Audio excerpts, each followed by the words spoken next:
Welcome students, मैं सत्येंद्र यादव आप लोगों को अपने यूट्यूब चैनल्स एजुकेशन प्लस में स्वागत करते हैं। और हम लोग एजुकेशन सब्जेक्ट के जो काफ़ी इम्पोर्टेंट टॉपिक है, जो आप लोगों के कॉम्पिटिटिव एग्ज़ाम चाहे सीटेट हो या बीएड हो या डीएलएड हो, इन सभी कोर्सेज में काफ़ी बेहतर इम्पोर्टेंट टॉपिक के रूप में जाना जाता है। तो इसके बारे में हम लोग डिस्कस करेंगे। अगर आप इस चैनल पर नए हैं तो इस चैनल को आप सब्सक्राइब कर लें और बेल आइकन को क्लिक कर लें कि आने वाले नए वीडियोस का नोटिफिकेशन आप सभी लोगों को टाइम टू टाइम मिलता रहे। चलिए अब हम लोग टॉपिक पे आते हैं कि आज हम लोग जिस टॉपिक को डिस्कस करेंगे, जो काफ़ी इम्पोर्टेंट टॉपिक है, ये आप लोगों के हर एक परीक्षाओं में काफ़ी बेहतर तरीके से इससे क्वेश्चंस आते हैं। तो इसको ये हम लोगों को देखना है ग्रोथ एंड डेवलपमेंट। जो आज हम लोगों का टॉपिक जो हम लोग देखेंगे वो है वृद्धि और विकास में अंतर, या फिर हम लोग कह सकते हैं वृद्धि और विकास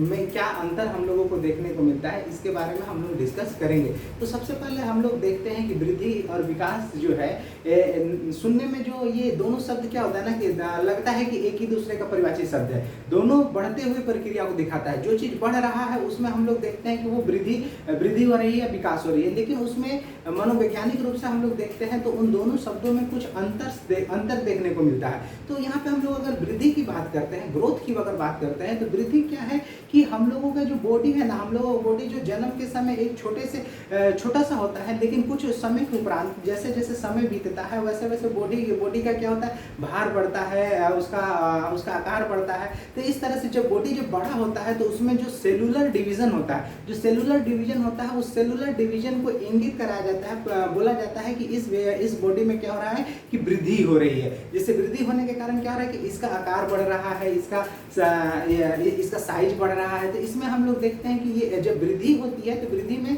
क्या होता है, सेलुलर डिवीजन होता है। जैसे हम लोगों का ये हाथ है, बचपन में काफी छोटा था, लेकिन इसमें सेलुलर डिवीजन हुआ और आज ये काफी बड़ा हुआ। तो जब प्रक्रिया बढ़ रही होती है, जब प्रक्रिया काफी ग्रोथ में होती है, तो उसको हम लोग वृद्धि करते हैं। लेकिन इसी के जो थोड़ी सी अगर परिभाषा हम लोग बदलते हैं तो वो आ जाती है विकास की तरफ। तो विकास क्या है कि वृद्धि के उपरांत होने वाले जो कार्य क्षमताएं हैं, जो अंगों में कार्य क्षमताओं को देखा जाता है, पावर्स को देखा जाता है कि अगर अंगों का विकास हुआ, वृद्धि हुआ, तो उसमें कितनी कार्य क्षमता, जो कार्य क्षमता होती है वो कार्य क्षमता विकास को इंगित करती है। कि विकास को हम लोग कहते हैं कि जब व्यक्ति का संपूर्ण अंग जब मिलकर किसी कार्य को करने के सक्षम हो जाए, तब हम लोग कहते हैं कि वृद्धि के उपरांत विकास भी हुआ है। चलिए अब इसी के साथ अगर इसकी परिभाषा को अगर हम लोग इसके अंतर के माध्यम से समझ लेंगे तो और भी अधिक ये क्लियर हो जाएगा। तो इसको आज चलिए आज हम लोग देखते हैं कि इसको हम लोग अंतर के माध्यम से, डिफरेंस के माध्यम से अगर हम लोग देखते हैं तो सबसे पहला जो पॉइंट आता है, पहला पॉइंट है यहाँ पे हम लोगों को है क्या, वृद्धि।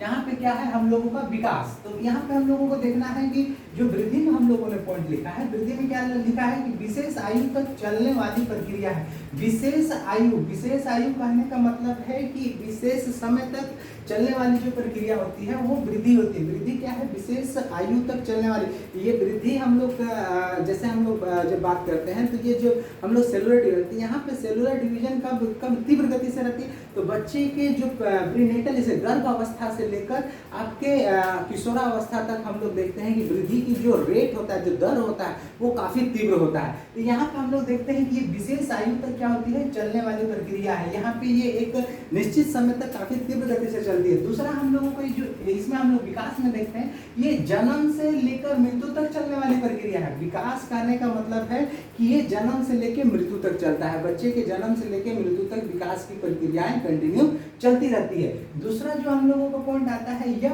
परिणात्मक परिवर्तन की अभिव्यक्ति है। परिणात्मक परिवर्तन करने का मतलब है कि मात्रात्मक, क्वांटिटी के रूप में हम लोग कह सकते हैं। जब इसमें जो परिवर्तन होता है, वृद्धि में जो परिवर्तन होता है, उसको हम लोग काफी बेहतर तरीके से उसके परिणाम को देख सकते हैं। इसमें इसके परिवर्तन को हम लोग काफी अच्छे से मेजर कर सकते हैं। भौतिक उपकरण के माध्यम से हम लोग उसको मेजर कर सकते हैं।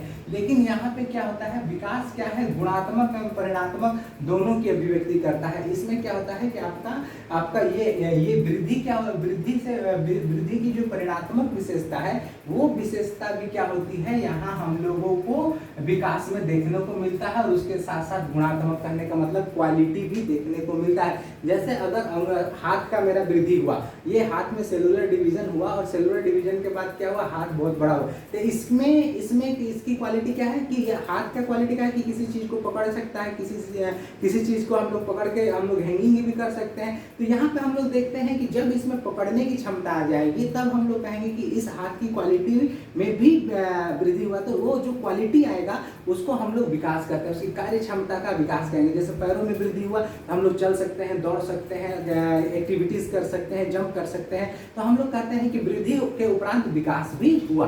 तो यहाँ पे हम लोग देखते हैं कि गुणात्मक और परिणात्मक अभिव्यक्ति हम लोगों को विकास में भी देखने को मिलता है। उसके बाद से जो हम लोगों का थर्ड पॉइंट है कि वृद्धि विकास का एक चरण है।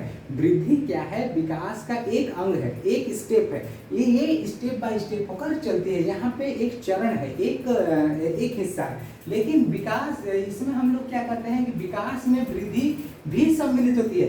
यहाँ कहा जाता है कि जो विकास कहते हैं, विकास के अंदर वृद्धि होती है। कहने का मतलब है कि विकास जो है बड़ा हिस्सा है और वृद्धि उसका छोटा हिस्सा है। विकास में वृद्धि क्या होती है, सम्मिलित होती है। वृद्धि होने के उपरांत ही विकास को देखा जा सकता है या विकास के परिणाम को समझा जा सकता है। उसके बाद से हम लोगों का जो नेक्स्ट पॉइंट आता है वो होता है हम लोगों का परिवर्तन को नापा तथा देखा जा सकता है। क्या है यहाँ पे कि वृद्धि के जो परिवर्तन है, वृद्धि में जो होने वाले जो परिवर्तन है, उस परिवर्तन को क्या करते हैं हम लोग नाप सकते हैं, देख सकते हैं। हम लोग भौतिक जो फिजिक्स के मेजरमेंट हैं, जैसे हम लोग उसको जैसे हम लोग लंबाई में व्यक्त कर सकते हैं, चौड़ाई में व्यक्त कर सकते हैं, भार में व्यक्त कर सकते हैं। तो इस तरह से हम लोगों को क्या होता है कि यहाँ पे परिवर्तन को नापा देखा जा सकता है। उसके बाद से यहाँ पे क्या है कि परिवर्तन को अनुभव किया जा सकता है, मापा नहीं जा सकता है। यहाँ पे देखिए, यहाँ पे एक इम्पोर्टेंट बात है कि यहाँ पे विकास को केवल क्या किया जाता है कि अनुभव किया जाता है। यहाँ पे हम लोगों जो क्वालिटी होती है, क्वालिटी को बॉडी एक्टिविटी के माध्यम से वर्क होते हुए देखकर हम लोग अनुभव करते हैं कि किसी भी वृद्धि के उपरांत शरीर में कितनी कार्य क्षमता आई है, कार्य क्षमता में कितनी वृद्धि हुई है। तो उस वृद्धि के उपरांत हम लोग विकास को बताते हैं। तो यहाँ पे विकास को क्या किया जाता है कि अनुभव किया जाता है। यहाँ पे विकास केवल अनुभव के रूप में सम्मिलित होता है। उसके बाद से जो हम लोगों का जो नेक्स्ट आता है कि यह केवल शारीरिक परिवर्तन को प्रकट करता है। यह केवल शारीरिक परिवर्तन को प्रकट करता है कि ये केवल आपके फिजिकल डेवलपमेंट, फिजिकल ग्रोथ को ये केवल प्रेजेंट करता है। लेकिन यहाँ पे क्या आता है, ये संपूर्ण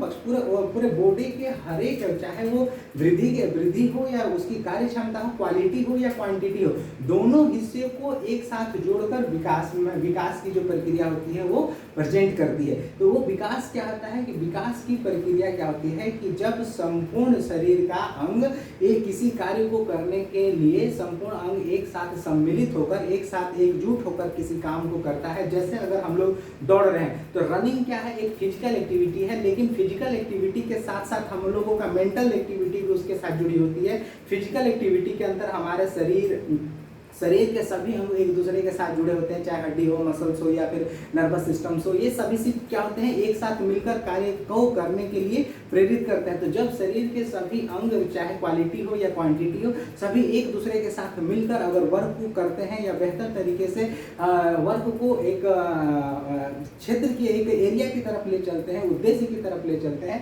तब हम लोग कहते हैं कि उसमें विकास को देखा जा सकता है या विकास को हम लोग अनुभव कर सकते हैं। तो विकास में क्या होता है कि संपूर्ण पक्ष, ग्रोथ और डेवलपमेंट के संपूर्ण पक्ष को हम लोग विकास में देखते हैं। तो यहाँ पे हम लोगों को ये काफी अच्छे से क्लियर हो गया होगा कि हम लोग जो है कि अंतर के अंतर्गत कि इसमें हम लोगों का ये 5 पॉइंट के माध्यम से हम लोग वृद्धि और विकास के अंतर को काफी बेहतर तरीके से समझने का प्रयास किया है। और इसमें अगर किसी तरह का किसी को कंफ्यूजन होगा तो वो आप पूछ सकते हैं और उस पर हम लोग फिर से उसमें किसी भी तरह की अगर कंफ्यूजन होगा तो उसको हम लोग सॉर्ट आउट करने का प्रयास करेंगे।